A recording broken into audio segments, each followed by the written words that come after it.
Hello, my name is Jason Silverstein, and in this video I'm going to be going over with you some tips and strategies I learned to better talk to people or communicate my ideas and thoughts.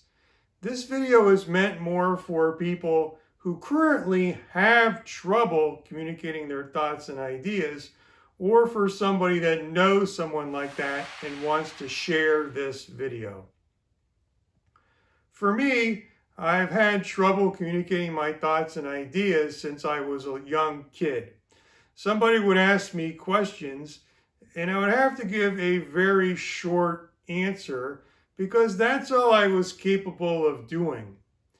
And that short answer oftentimes did not answer the question properly, so I would be misunderstood, like I was trying to avoid the question or something like that. If I tried to give a longer answer, I would have hesitations or long pauses either before I started talking or while I was talking, and people would wind up interrupting me. This would be a problem, and I'd have to say something before I started talking like, "Please don't interrupt me until I'm finished talking." And of course, that sounds awkward.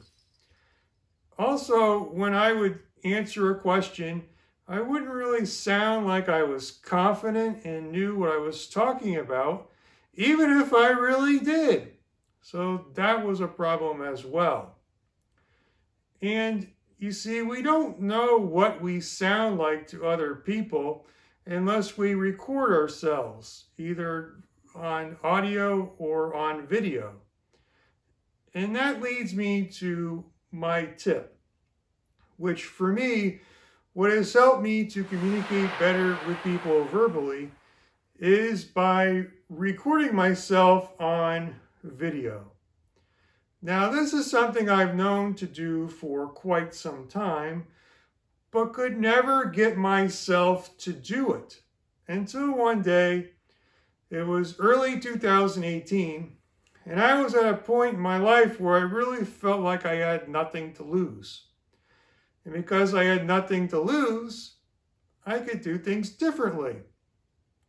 And I had this goal for a long time that I was going to speak in front of large audiences, which really didn't make any sense because I could barely speak to an audience of one. How am I going to speak to large audiences?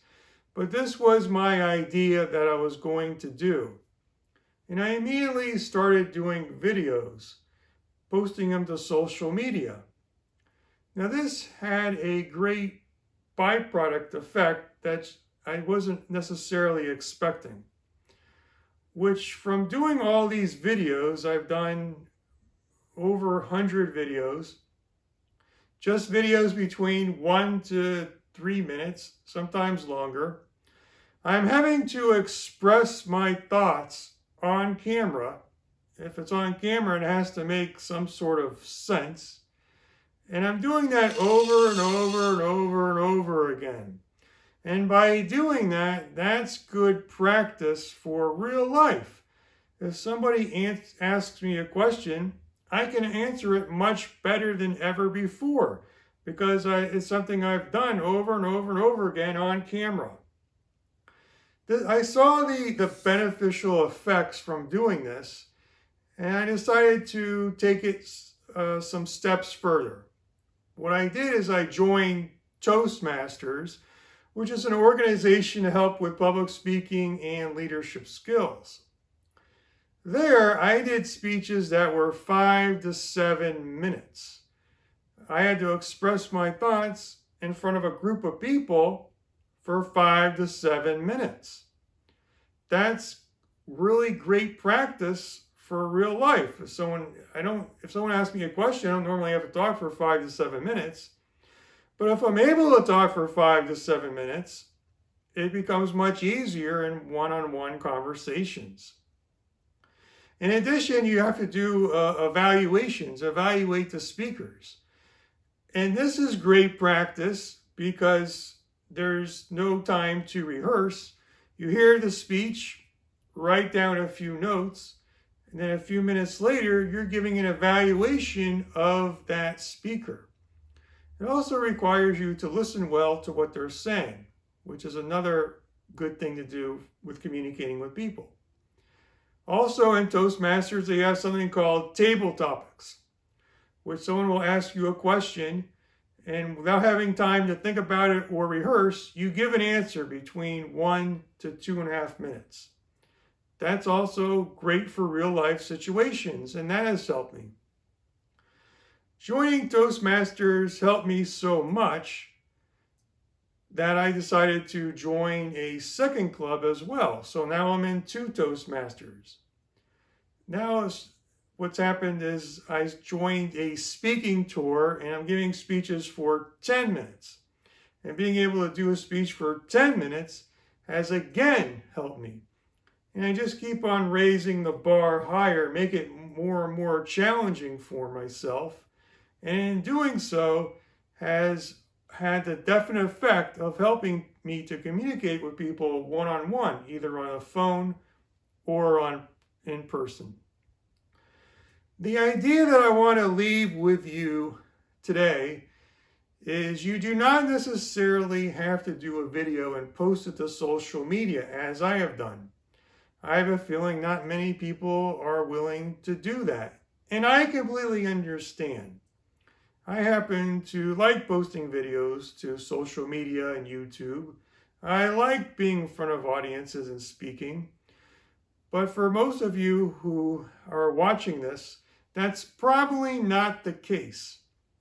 So here is the recommendation I want to give to you.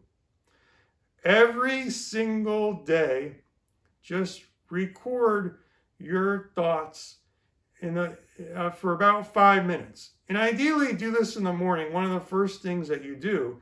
That way it'll ensure that you do that. And just do that every single day, day after day after day after day. This will do a variety of things. Number one, you'll be able to hear how you sound to other people. This is very important because you need to know how you sound to other people. You have no idea how you sound to other people when you're just trying to listen to yourself as you're talking. You don't really know. You only know when you play it back, when you play back that video or that recording. And it'll give you great practice in getting your thoughts together when you're speaking to other people. This is advice that I wish I would have followed many, many years ago. But I'm doing it now, and I'm glad that I am. I hope this video may help you. It's coming from a person who had trouble talking to other people. And that's why I wanted to do this video, to help other people. It's not a video that I enjoy doing. I don't enjoy talking about myself or the struggles I had, but I just figured this could help somebody. Thank you very much, and if you know someone who needs to watch this video, please share it with them. Bye.